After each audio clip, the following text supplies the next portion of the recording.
Hola, ¿cómo están? Bienvenidos de Impuestos a Impuestos.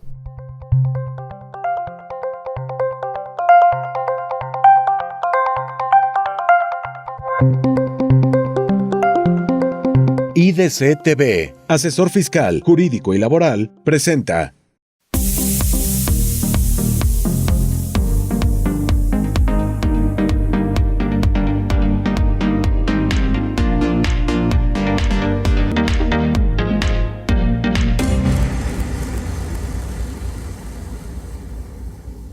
Hola, ¿cómo están? Bienvenidos sean nuevamente. Pues aquí que estamos pensando poner una sección que le vamos a llamar el meme. De aquí de Impuestos a Impuestos. Estamos trabajando sobre eso. Pero, mi estimado Hamlet. Hola, ¿cómo estás, Armando? ¿Cómo estás? Armando, ¿cómo te va? Armando. Gracias. ¿Cómo tú andas? Bien, muy bien. Ok. Bueno, pues sean bienvenidos nuevamente. La semana pasada nos quedamos con el tema pendiente de los criterios no vinculativos. Son bastantes. Los iremos platicando en el transcurso del programa. Pero bueno, antes de empezar a abordar, que creo que tampoco hoy terminaremos, pues bueno, ahí aquí les muestro la portada de la revista de esta quincena, que ha sacado un tema muy interesante. Y bueno, pues el título que le pusimos aquí, a ver aquí para que se vea. ¿Sí se ve? ¿Sí lo ves o no lo ves? Aquí, sí. Ok. Bueno, pues el fisco cuestionará veracidad de documentos en auditorías. Y pues esto nos lleva a un concepto que estamos viendo, que es la famosa fecha cierta de los documentos. Y pues como siempre, Jaime, ¿a qué nos referimos con el tema de fecha cierta? Pues la fecha cierta es un concepto que nace del mundo de lo civil, incluso la contradicción de tesis que da origen a esta controversia que hoy nos tiene platicando el tema, refiere al mundo de lo civil, y lo que pretende es darle una fecha o un momento exacto en controversias de orden civil al momento en que se manifiesta la voluntad de dos partes. Entonces, esto con la finalidad de evitar actos fraudulentos, pudiera darse un evento entre dos partes, pudiera haber un tercero interesado que quisiera saber si efectivamente se celebró el acuerdo, el convenio, el contrato, y entonces, para efecto de darle certeza frente a terceros, se le da fecha cierta a un documento, lo cual puede ocurrir cuando se presenta ante un fedatario público, o cuando se inscribe en algún registro público, o incluso, en términos de lo que dice la jurisprudencia, cuando fallece alguna de las partes que están pretendiendo darle fecha cierta al evento. Ok, bueno, aquí me gustaría leer un pequeño párrafo antes de pasar con Hamlet. Dice: el concepto de fecha cierta surgió para resolver los problemas de seguridad jurídica respecto a la eficacia de un contrato en relación con los contratantes y terceros. El Código Civil Federal prevé en su artículo 1796 que los contratos se perfeccionan por el mero consentimiento, excepto aquellos que deben de revestir alguna formalidad específica, como es el caso de la cesión de crédito. Bueno, la realidad es que hay dos tipos de documentos: los documentos de carácter público y los documentos de carácter privado. Muchos de los actos jurídicos que realizan los contribuyentes o los empresarios los hacen a través del derecho privado. Y este derecho privado sí está regulado, que es a través del consentimiento entre ambas partes, y que lo pueden hacer de forma expresa o tácita, porque así lo establece el Código Civil. ¿Qué sucede con fecha cierta en específico? En materia fiscal en específico, la fecha cierta es darle certidumbre a un acto jurídico que estaba regulado de origen en el derecho privado. ¿Para qué? La realidad es que hay muchos contribuyentes y muchas personas que han utilizado la figura del derecho civil para hacer actos simulados y con ello generarse un beneficio. La autoridad dijo: a partir de ahora, a partir de que emitió esta tesis a través de la Suprema Corte de Justicia, las cuales no pueden ser peleables, no son totalmente de derecho exigible. ¿Qué es lo que tenemos que hacer con la fecha cierta, Armando? Pues es regular una conducta que estaba en el derecho privado y que ahora va a estar embestida de carácter público para que la autoridad, cuando te fiscalice, tenga la certeza que se hizo en la fecha que tú dices. Ese es en resumen la fecha cierta. Muy bien. A raíz de los cambios que fueron en el 2014, donde sale el 69B, la simulación de operaciones, hoy esta reforma en el código del 5A, que aparece el tema de razón de negocio, la autoridad nos dice, ¿sabes qué? Hoy voy a revisar cada una de tus operaciones y voy a revisar a ver si son ciertas o no, carecen de razón de negocio, ¿no? Si es una simulación de operaciones o no. Y muchas veces en lo que yo me he encontrado en las auditorías es que cuando tú muestras un contrato de alguna operación, te dicen, así literal, me lo ha dicho gente del SAT, este es un contrato balín. O sea, es un contrato... Lo acabas de hacer. Lo acabas de hacer. Huela fresco. Este lo imprimiste ayer y lo firmaste. Y al final el contrato, pues es donde pues pones cuáles son tus obligaciones, tus derechos, cuál es el alcance del servicio, del trabajo que se va a realizar. Y entonces pareciera que cuando tú vas a hacer la comprobación de que estas operaciones son reales y estaban pactadas, hoy se meten con este concepto de fecha cierta, mi estimado Sergio. Así es, si bien es cierto, el contrato prevé las obligaciones entre las partes para realizar alguna actividad, ya sea comercial o de servicios, ese tema de la fecha cierta le da validez respecto a en qué momento se pusieron de acuerdo para poder llevar a cabo esta actividad de servicios o comercial, pero hoy, como tú señalas, la autoridad no simplemente considera el hecho de que exista o no el contrato, ¿sí? Ya se mencionó, ya lo mencionaste, pudo haberse hecho en el momento, en cualquier instante o durante el proceso de las actividades que se simularon desarrollar inclusive, pero no implica que tenga veracidad. Para poder tener la veracidad debemos proponer que esta fecha cierta sea llevada ante fedatario público, ¿no? Se ratifiquen las firmas, se pueda obtener por medio de fe pública la validez de este contrato de acuerdo entre las partes y pues no solamente también un notario público, ¿no? Sino un corredor público lo puede hacer, que es quien se encarga de actos mercantiles. Y si bien es cierto, no suele formar parte de la materialidad total este contrato o del hecho de que haya existido una relación de negocios o de servicios. Todavía la materialidad es la sustancia, ¿no?, que le va a dar objeto a esa relación. Muy bien. Hace rato mencioné que esto tiene sus orígenes en el Código Civil Federal. Hablamos del artículo 1796. Ahora veamos el numeral 2034.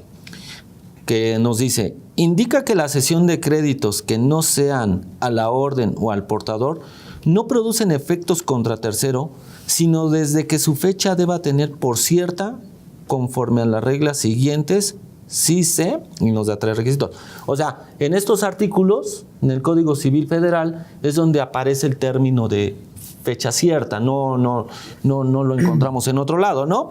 Y nos dice que tiene por objeto un crédito que deba inscribirse desde la fecha de su inscripción en el registro público de la propiedad. O sea, están diciendo, oye, para darle fecha cierta, en este caso, necesitas inscribirlo en el registro público de la propiedad o hacer en escritura pública desde la fecha de su otorgamiento. Se trata de un documento privado desde el día en que se incorpore o inscribe en el registro público, desde la muerte de cualquiera de que los firmaren o desde la fecha que se entregue a un funcionario público por razón de su oficio.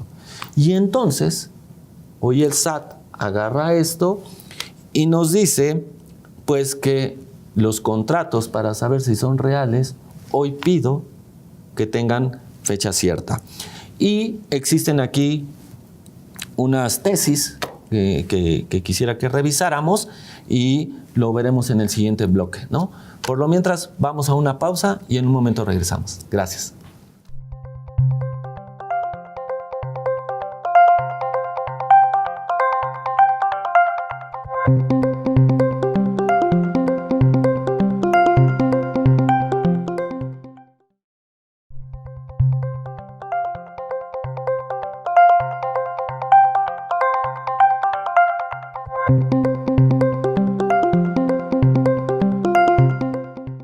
Muy bien, aquí seguimos platicando. Aquí atinadamente, tanto Jaime como Hamlet me hacen la aclaración.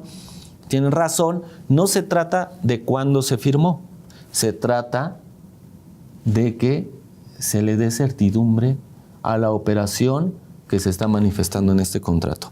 ¿Me comentas, Jaime? Yo creo que la fecha cierta únicamente es para tener la veracidad de cuándo se realizó ese acto, pero el contenido de lo estipulado en esa acción jurídica, te pueden decir, pues para mí, ok, ya tengo la fecha cierta, ya vi que lo hiciste en tal día y tal año, pero la veracidad del contenido pueden juzgártelo.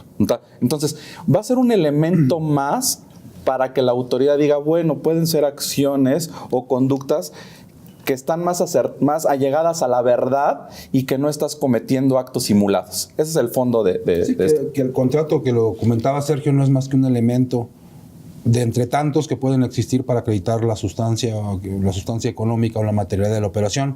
Al final del día tenemos un contrato que podría establecer que efectivamente en determinada fecha otorgamos un préstamo, pero si no existían otros elementos, como por ejemplo una transferencia o como un pagaré, los pagos posteriores que se hacen de ese préstamo. Y entonces ya no hablamos simplemente de temas mercantiles, ¿no? Sino privados, de civiles, ¿no? Préstamos, pero bueno, arrendamientos. ¿Por qué se vuelve tan importante? Porque realmente las operaciones simuladas o la simulación de operaciones no es un acto planeado desde un año, 2 años antes, ¿no? Muchas de estas simulaciones se dan de repente, pues oye, pues voy a disminuir la base o erosionar la base para pagar menos impuesto. Y evidentemente buscan que haya una certidumbre en las operaciones. Una de ellas es, si había un contrato desde hace tiempo, no te lo sacaste ahora sí de la manga ayer, como te dicen la gente del SAT, ¿sí? Sino que sí había un contrato, sí había... Sí, que a veces hacemos la operación en términos reales, pero el contrato que sustenta la operación, que puede ser una compraventa, que puede ser un préstamo, que puede ser...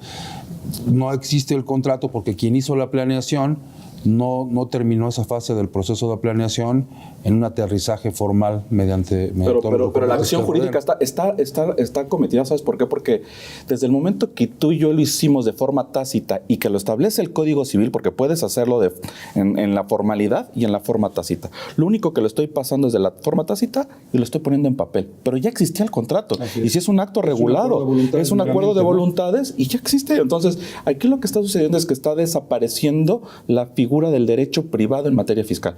No obstante que hay consentimiento, que sí hay un convenio entre las partes, cumple con todo lo que establece el Código Civil, en materia fiscal no lo voy a reconocer. Entonces, aquí lo más importante es, bueno, si tu autoridad crees que no está hecho, y acuérdate que uno de los principios jurídicos, ¿no? Si tú acusas, tú me lo pruebas, ¿no? Aquí es al revés, ¿no? Yo tengo que acreditar que no es cierto que lo hice tal fecha y para acreditar que lo hice en tal fecha tengo que utilizar un fedatario público.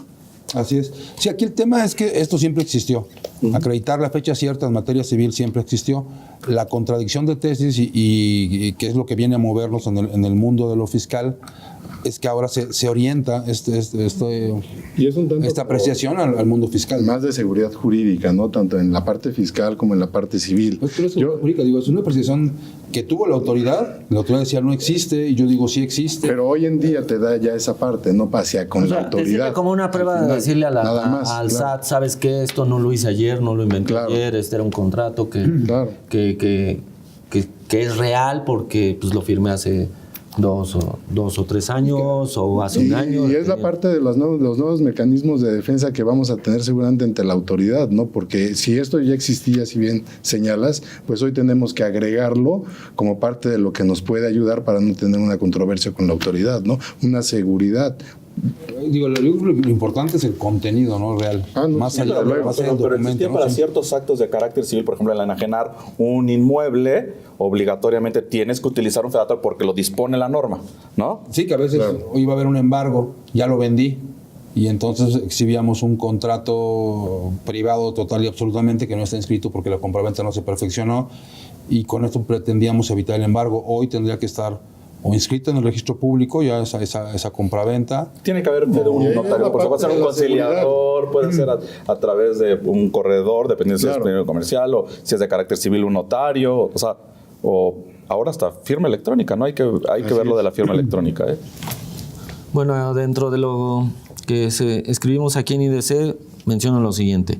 La Suprema Corte de Justicia de la Nación ha sostenido que la fecha cierta de un documento privado es aquella que se tiene a partir de que dicho documento se inscriba en el registro público de la propiedad, se realice frente a un fedatario público o a partir de la muerte de cualquiera de los firmantes, por lo que no es de extrañar que en la jurisprudencia que nos ocupe se indique lo pertinente, ¿no? Entonces, ¿qué vamos a hacer?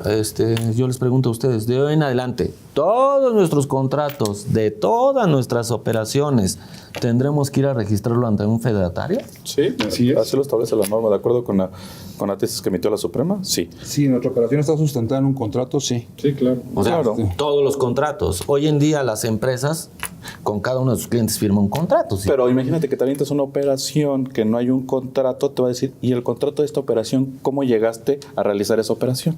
Tendrías que asentar a través del convenio de las partes para decir, sí hicimos esa operación y vamos a darle validez. Te la van a querer desconocer ahora, ¿no? Así es. O sea, no nada más es el contrato, sino la operación que derivó del contrato. Creo que el fondo es eso, desconocer las operaciones que derivan del contrato. No, por eso el tema, Hamlet. O sea, hoy tendríamos que todos nuestros contratos registrarlos ante fedatario. O sea, me veo ante el fedatario ir a pagar 3,000, 4,000 pesos por cada contrato. Yo creo que si y hay... por cada modificación el anexo, para que la autoridad se sienta El tema es tranquila. que también tendríamos que pensar o estructurar esquemas contractuales un poco más abiertos, ¿no? Porque, por ejemplo, una relación ordinaria y cotidiana con un proveedor que te vende mercancía, que tienes un crédito, imagínate que cada operación, que pueden ser 1, 2 o 3 al mes, implicara la celebración de un contrato, ¿no? Entonces, dejarlo un tanto yo creo que hay que abierto, hacerlos hacer más flexibles. Yo creo que hay que hacer un análisis y con la firma electrónica. El problema es que cuando lo dejas abierto y hacer un análisis, Claro. puedes volver a caer en lo mismo, Sí, ¿no? sí. El contrato que tú me estás mostrando, pues no se apega estrictamente a la operación que estás haciendo. Y no hay Un fecha análisis cierta, de las ¿no? operaciones que vas precisamente a... Que la haga un abogado. ¿Tú conoces uno? Hamlet? No, yo les puedo recomendar uno que conozco bastante bien. Muy bien. Lo que vemos es de que sí también incluye un tema económico, ¿no? Desembolso económico importante. Sí, vas a tener que buscar. Hablemos de que estamos con las pymes, ¿no? Que bueno, ahorita platicaríamos qué otra alternativa pudiéramos manejar. Por lo mientras, pues tenemos que seguir a continuar con otra pausa y en un momento regresamos.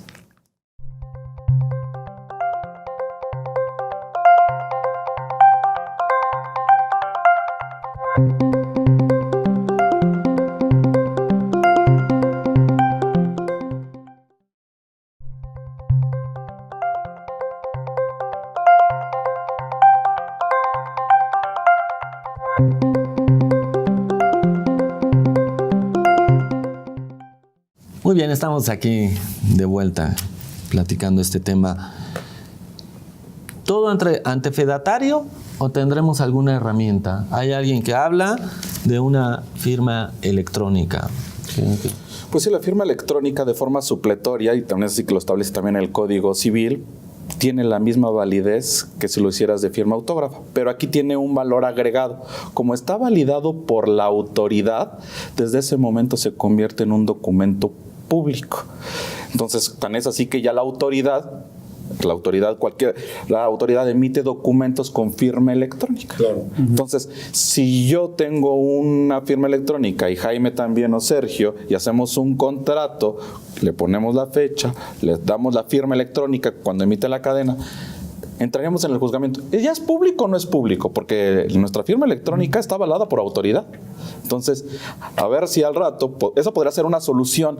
Yo creo que podríamos hacer una consulta al área de normatividad del SAT si podemos hacer documentos con firma electrónica. y establecer incluso los mecanismos, ¿no?, de resguardo y de conocimiento de quién va a conocer de ese acto y en qué momento, ¿no? Sí, lo que decías hace ratito, ¿no? Solamente cuando la autoridad me fiscalice, cuando no.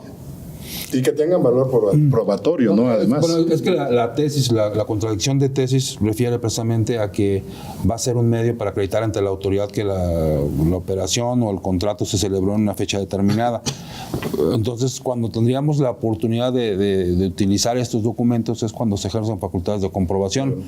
Aquí remitirnos a 3 momentos por lo menos que me ocurren ahorita que podrían ser cuando en términos del 22 pido una devolución y entonces me ejercen facultades de comprobación expresamente por esa solicitud de devolución, o en los términos del 42, ¿no? La visita domiciliaria, la de gabinete, la misma revisión electrónica, y el 69B, que uno de los elementos para aprobar en 69B podría ser precisamente el documento. De una forma u otra tenemos que ejercer esta parte de la fecha cierta, ya sea con fedatario público o por medio de la firma electrónica, ¿no? Pero hay que establecer algo que nos ayude a hacerlo también más simplificado, ¿no? Sí, porque entre un desgaste financiero y un desgaste administrativo impresionante. En una facultad de comprobación, desde que te dicen el contrato no es real, ya desde ese momento quien ejerce estas facultades ya en cadena dice estas operaciones son inexistentes. Claro. O sea, es el principio de decir no te acepto. Ya entramos como en la parte de la discriminación tributaria, y ¿no? el juzgador, quien te está llevando a cabo el acto de revisión. De las operaciones que celebramos, ¿no? Porque dice, bueno, ¿cuándo voy a hacer un contrato? ¿En una compra de mercancía tengo que hacer un contrato? Que la mercancía, por cierto, no da fecha cierta desde el momento que la tengo en almacén registrada. O sea, ahí se requiere, porque muchas veces acreditamos, bueno, tengo un contrato con un proveedor, y ahí sí, como hemos comentado, y muchas veces al calor de una revisión, pues hago un contrato que normalmente no hago en una compra y se lo entrego a la autoridad. Y si la autoridad dice no tiene fecha cierta, entonces descartamos ya todos los demás elementos y yo creo que ni siquiera las compras todas tendrían que tener o estar amparadas por un contrato. Considero lo mismo que sea otro mecanismo. Otro mecanismo. O sea, ahí en esa operación no necesito un contrato o quizá en algunas sí.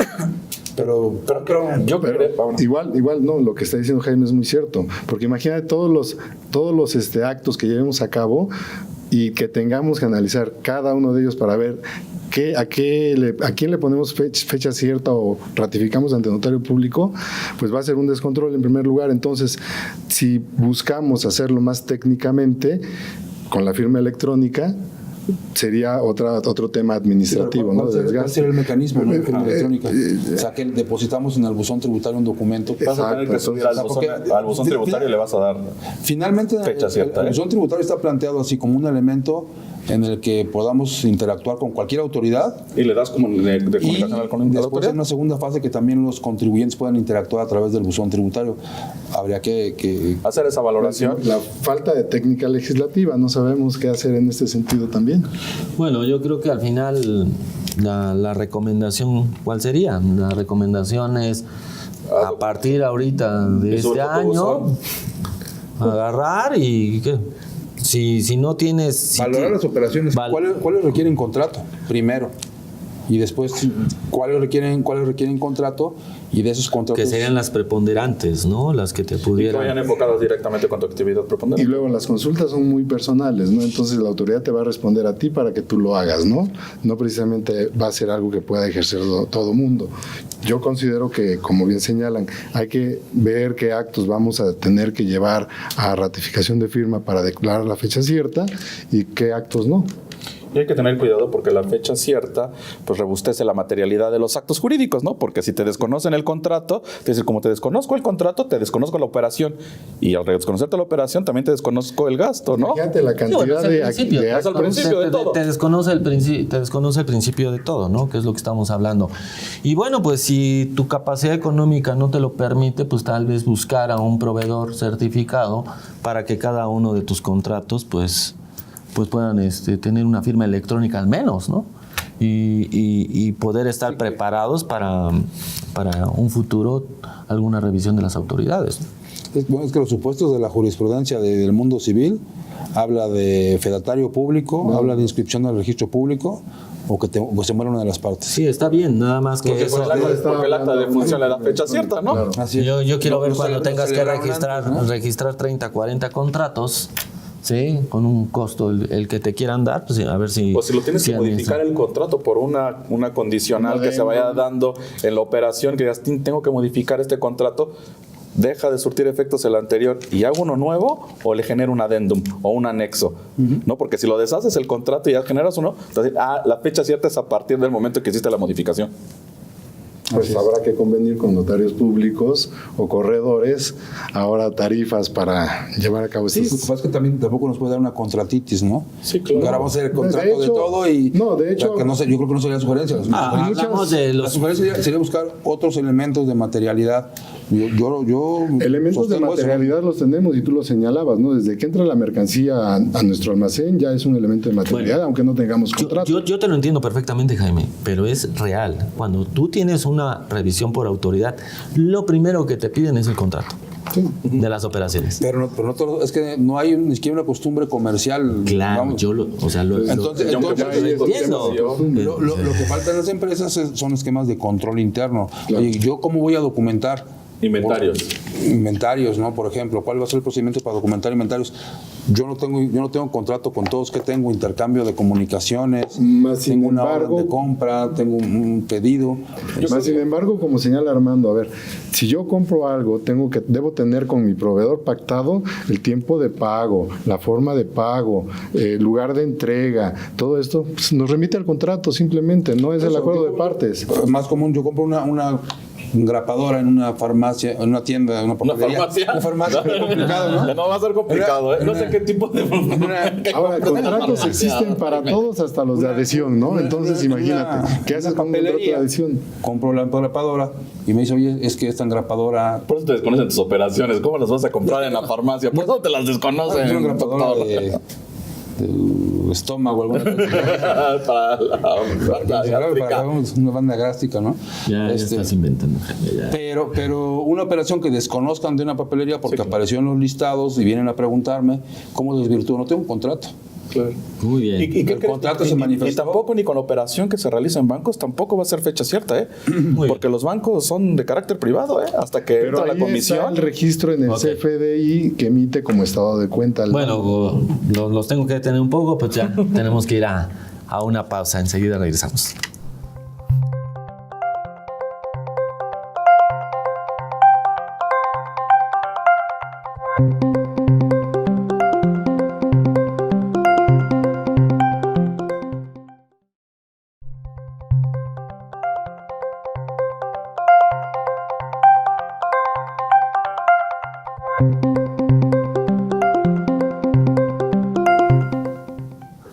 Bueno, no puedo creer que el tema de fecha cierta nos haya tomado 3 bloques. De repente las cosas se ven como por asentadas, pero pues siempre hay que estar revisando bien estos temas. Y bueno, pues la semana pasada nos quedamos ahí con todo este tema de los criterios no vinculativos. Al final es importante el estudio de los criterios no vinculativos porque son prácticas que dice el SAT, prácticas fiscales indebidas. Pero no ilegales. No ilegales. No ilegales. Precisamente para evitar que utilice ciertas cosas que te permite la ley como una especie de simulación, ¿no? O que abuses o que O hasta desarrolles como una estrategia. planeación fiscal Exacto. con base a esto, ¿no? Como lo dije, no vamos a ir checando todas, pero hay el cuarto criterio no vinculativo en materia de ICR. Se habla sobre regalías por activos intangibles originadas en México, pagadas a partes relacionadas residentes en el extranjero. Nos dice, se considera una práctica fiscal indebida deducir las regalías pagadas a partes relacionadas residentes en el extranjero por el uso o goce temporal de activos intangibles que hayan tenido su origen en México. La siguiente es deducir las inversiones en activos intangibles que hayan tenido su origen en México cuando se adquieran de una parte relacionada residente en el extranjero. Y deducir las inversiones en activos intangibles que hayan tenido su origen en México cuando se adquieran de un tercero que a su vez lo haya adquirido de una parte relacionada residente en el extranjero. Y la cuarta, Hamlet, asesorar, aconsejar o prestar servicios o participar en la realización o en la implementación de cualquiera de las prácticas anteriores. Y esa cuarta reza en todas. Esa La pusieron en todas, En ¿eh? todas. Sí, sí, Siempre existieron todas, ¿no? Porque Al final del día lo que tratan de hacer es intimidar o tratar de evitar que las personas, los contribuyentes y los asesores recomienden ese tipo de prácticas, ¿no? Perdón, Jaime, y así como señalas, también para efectos de fiscales en el dictamen, pues se tienen que revelar, ¿no? Si los encuentras tú dentro ¿Qué es un activo intangible? ¿Qué sería un activo intangible? Puede ser una marca, puede ser una patente, Claro. puede ser una franquicia. Como por ejemplo es Netflix, ¿no? Una película arriba de una red. O sea, la gente lo tienes intangible. Aunque aquí a lo que refieres a deducción de la marca como inversión, lo que pasa es que el capítulo de inversiones del título segundo de la ley de renta... O la renta, Jaime, también. O la renta. La renta por usar la marca. Sí, pero aquí está hablando de regalías. Y en las rentas, por ejemplo, no cobramos regalías. En el uso de una película no cobramos regalías. Aquí a lo que se refiere es que yo tengo una marca y en la general de los casos habla de que está creada en México, hicimos una marca en México, pero de alguna forma yo se lo transmito a otro y a otro y finalmente recae la marca en una parte relacionada en el extranjero. Es una marca que se creó en México, ahora por alguna extraña razón reside... Tú haces inviertes en el extranjero, hay una parte relacionada tal vez con otros socios. Allá termina mi marca. Hay una cervecería que utiliza este estraje. Hay una cervecería que fue adicionada por una más grande y utiliza la marca y ahora ya reside en el extranjero, ¿no? Esa marca. Y aquí lo que se considera práctica fiscal indebida es que yo le pague aquella parte relacionada en el extranjero Por el uso de esa marca. Por el uso de esa marca. Oye, ¿y es incorrecto? Es una práctica fiscal indebida. El tema es por qué nació... Pero si es real la operación. O sea, Pues sí, pero imagínate, regresamos al escenario de BEPS también, ¿no? Es BEPS. Es un BEPS. El tema es Es un absolutamente BEPS. Claro. O sea, la marca está en otro país, le estamos pagando regalías, estamos erosionando la base nacional. Totalmente. En aras de trasladar las utilidades a otro país. Es totalmente la aplicación del BEPS. Entonces es indebido que dos partes relacionadas, una en México y otra en el extranjero, estén llevando a cabo esta práctica, y es indebido también que a uno de ustedes se les ocurra asesorar a una empresa y decirles También cómo. Está grabado, ¿eh? Está grabado, ¿eh? muy bien. Y esas cosas tan complejas como hasta las más sencillas, ¿no? Dentro de los criterios no vinculativos. Y este en particular, pues es un tema de moda totalmente, ¿no? Y hay una- O como las prácticas cotidianas que hacen muchas empresas, ¿no? El uso o goce temporal de bienes, y no teniendo nada que ver con las empresas, relación, ¿no? Una relación los autos. de los autos o el equipo de cómputo inclusive, ¿no? O pago de viáticos, telecomunicaciones. ¿no? O pago de viáticos muchas veces. Muy bien. Nos vamos a pasar al sexto criterio no vinculativo y dice gastos a favor de un tercero. ¿No? Que ya estaban platicando de esto, ¿no? Dice, se considera una práctica fiscal indebida los contribuyentes que efectúen la deducción de gastos de previsión social, viáticos o gastos de viaje en el país o en el extranjero cuando no exista relación laboral o prestación de servicios profesionales entre la persona a favor de la cual se realizan dichas erogaciones y el contribuyente.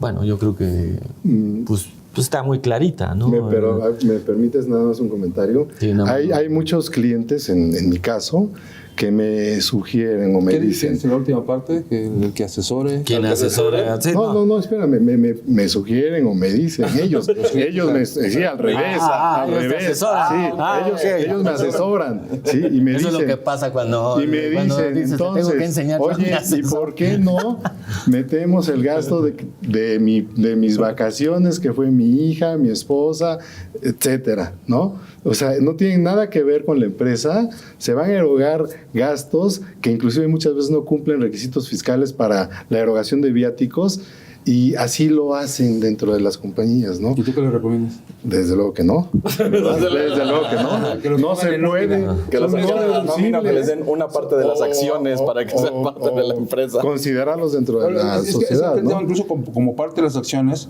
a lo que refiere el criterio no vinculativo, en particular es al artículo 28 que habla de los no deducibles, Exacto. a la fracción quinta donde delimita cuáles son los conceptos de viático, Correcto. pero dice que solamente pueden ser erogados en favor de dos personas.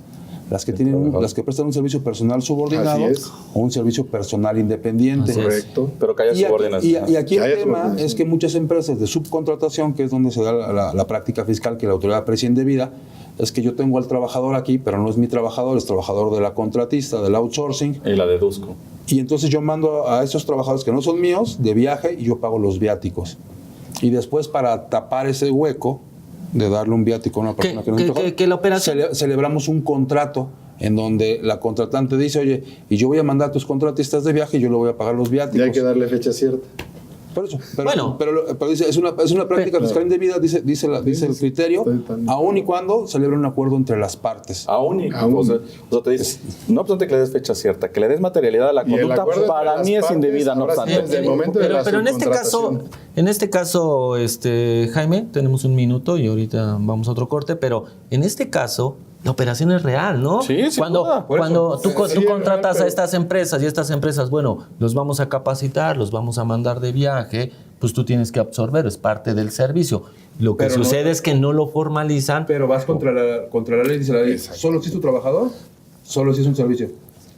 Y a veces en la práctica lo hacemos así, ¿cuál tendría que ser? Con calma, yo te doy a ti el dinero y entonces No, tú lo sería pagas. parte de tu servicio y tendrías Esa, que... esa parte esa parte entra en la asesoría, ¿no? A ver, de aquí viene asesoría. No, no es cierto. bueno, es que tienes que hacerlo. No, y son prácticas muy comunes, no nada más lo que señala Jaime, y vuelvo a repetir, muchas personas a nivel empresarial, práctica, hasta personal, pues meten la cantidad de viáticos necesarios para poderlos deducir y se va toda la familia de viaje. Muy bien. Ok, pues tenemos que ir a otra pausa y enseguida regresamos.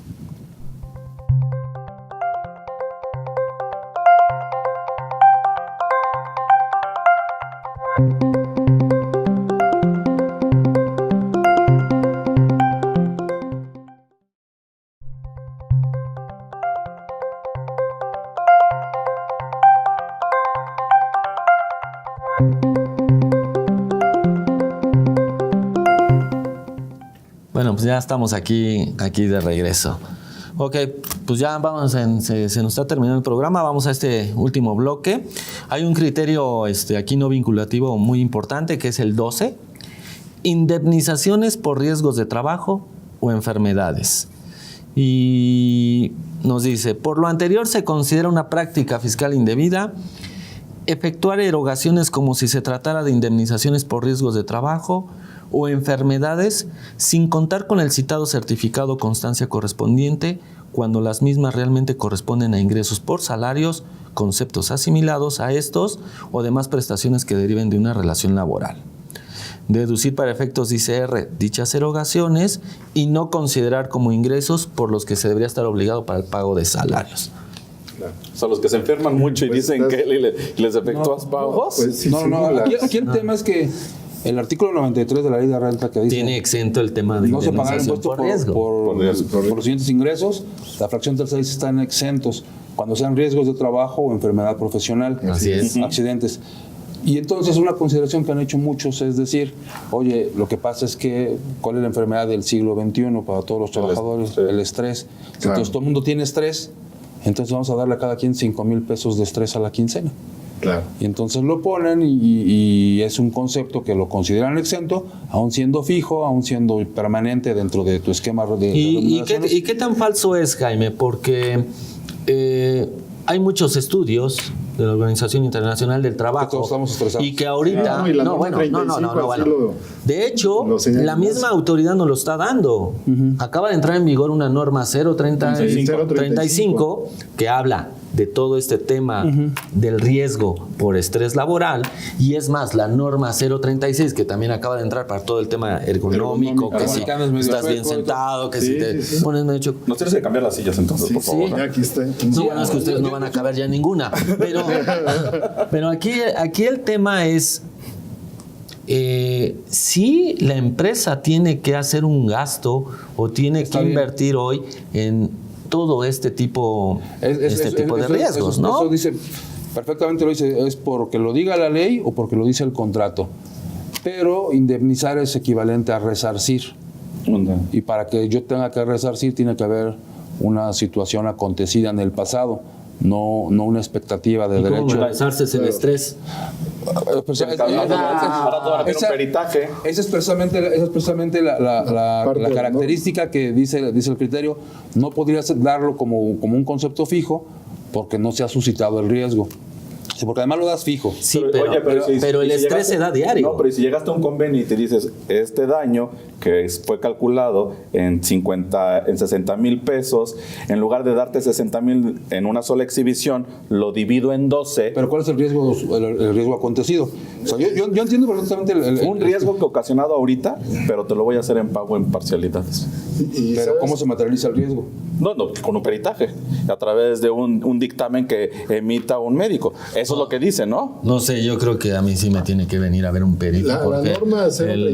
el nivel de estrés que se maneja está. Sí, claro. La norma Está 035 precisamente Lo único que te previene. digo es que si me tienen que indemnizar, me tienen Previene. que indemnizar. Previene, exacto, previene. Pero la indemnización Hacia allá voy. va respecto- Y no habla tampoco de una indemnización, ¿no? Si bien es cierto, contravendría la disposición que tú señalas. Entonces, la misma norma, nada más, en hecho de prevención, dice, te detectas por medio de cuestionarios, un análisis que es de toda tu plantilla laboral, y después vas a ver Ok. en forma general quiénes Ok, Sergio, necesitan está qué bien. cosa. Tienes toda la razón. ¿Cómo prevengo el estrés? Pues, No vayas a trabajar. no vayas a trabajar. ¿Cómo lo prevengo? Bueno, No salgas. O sea, le digo, diversas formas por eso de estrés. le digo al trabajador, oye, ¿sabes qué? Te voy a dar un día de descanso entre semana para bajar tus niveles de estrés, te relajes, estés con familia y luego trabajes jueves o viernes. Esa podría ser una medida, ¿o no? Se cita Pero que no sería- debes no- tener no es un concepto indemnizatorio. tratamiento, es un concepto preventivo. Exacto, pero estamos Pero le hablando vas a ahora de pagar un salario del tratamientos. que no trabajó. No, estamos hablando de un Pero- tratamiento psicológico. Entonces quizá hablaríamos de Ah, un tratamiento Sí, psicológico. así es, Que ya exactamente. sucedió. Pero no es indemnización. No es exacto. Es un concepto preventivo que quizá caería. Aquí es cuando ya es un daño que ya está causado. Hay un daño ya causado. Y en un tratamiento, No que no va a en una causar. indemnización. A eso yo me quería Por eso, pero referir con la no norma. cabe en este criterio. No, totalmente de acuerdo. No cabe. No es este Tiene que criterio. ser una causa que ya sucedió. Que ya sucedió. Pero aquí hay esquemas donde dicen, bueno, ya tienes 3, entonces ya le voy a pagar una quincena de No. 5,000 pesos 3. Y No. así cada. No, pero imagínate, tenemos determinado que hay un Lo que- exceso de lo que- estrés, necesita pagarte una indemnización por ese estrés, que está calculada esa indemnización. Al rato van a entrar en el cálculo de indemnización, ¿no? O sea, tu cálculo de esa indemnización es de 60,000 pesos, no te las puedo pagar en una sola exhibición, te las pago en 12. Y tendría que estar en un contrato. En un colectivo. contrato. Colectivo, sobre Bueno, todo. eso es Para- lo que creo que podría ser a lo que no se refiere el criterio. Bueno, lo que pasa es que también es una realidad que hoy los sindicatos, en parte de defensa o por proteger los intereses del trabajador, hoy quieren ciertos convenios en el tema de que se pueda prevenir esto. Y- esto, pues esto... Pero pues es- se llama indemnización es y es un de una gasto. conducta Y ya hay hecha. un criterio no vinculativo que también señala que se podrán deducir, pero si se dan de carácter general a todos los trabajadores, ¿sí? Entonces, tendrías que no solamente darle tratamiento a uno o indemnización, No, sino es que a no todos. confundamos. Todos no es universal. Todos es general. Por eso, general. No, no es Cierto. lo mismo totalidad que No, por eso, que a esa universalidad. parte yo me quería referir. Cuando dice todos es que puedo elegir uno Los o que uno. se ubiquen en el término. Exacto, en el término y en ese Nada supuesto, en más esas para conductas. este tipo Uno de o conductas, dos. exactamente. Pero no con Sí, una regla nos general. estamos refiriendo al tratamiento del estrés. Regresemos a ese tema, creo que fue muy interesante ya para finalizar el programa. ¿Cuál es la diferencia entre todos? Universal, general, a ver de qué estamos hablando. Estamos hablando de que todos los que reúnen una característica Así es. en general en común, Sin exclusión. sin exclusión. Por ejemplo, no sé, tratamientos para algún tema de género, pues no se lo podemos dar a todos los A todos. trabajadores. Hay muy buen ejemplo. Este, Sí, Son las claro. condiciones del sujeto. Si vamos a pagar los lentes de todos los trabajadores de la empresa, todos no quiere decir Que o sea, todos sus Que, por lentes. ejemplo, Jaime que Así no es. usa, él no está incluido. o sea, es la generalidad, no es universalidad. Que haya Sí, incluso- esa es la Es la parte nada más que condicional. habría Hay que que Se entra ¿no? dentro de la condicional de esa característica. Claro. Pero igual se señala en un criterio. Bueno, quién sabe qué criterio, ¿no? Pero No, ahí hay un criterio. Ahí está un No, criterio. Respecto a la defiéndete, deducción, sácale- saca el criterio. Hay un criterio de discrecionalidad. No vamos a llegar No, respecto a deducir la No, parte no vamos a de- alcanzar a llegar a tu de- criterio. hay un criterio, pero De previsión social, ¿no? que Es la lo parte de deduzco. previsión social. Ahí viene el criterio que dicta esta parte, ¿no? El beneficio a quienes lo necesitan, ¿no? Muy bien, muy bien. Bueno, ya prácticamente estamos llegando a finalizar el programa. Solo quiero comentar que por noticias que hemos tenido, el tema que en este momento nos atañe de la retención del IVA, si va para todos los servicios o no, pareciera que va a ser aclarado el siguiente lunes. Próximas fechas. El lunes que no sé qué día. No es 24, ¿no? Mañana, mañana. Pues, No, sería Sí, el problema es que el nudo lo hizo el legislador y lo va a desatar. Pero ya, ya hay un comunicado de la Pero imagínate, Cámara de ridículo. Diputados. Y lo que quise decir. No, pero pero ellos ya están diciendo lo va a aclarar el SAT, que es un ¿no? tema de la exposición de motivos. Y la exposición de motivos va interpretativo. dirigido al tema de outsourcing. Pero hay que analizar. Ya lo estaremos viendo. Efectivamente tiene la facultad del SAT para emitir una determinación por un poder legislativo, ¿no? Muy bien, pues ya lo estaremos platicando la siguiente semana y continuaremos con este tema de los criterios no vinculativos y lo que salga. Muchas gracias por habernos acompañado y como siempre, mis estimados, Muchas muchas gracias, Armando. Gracias, Armando.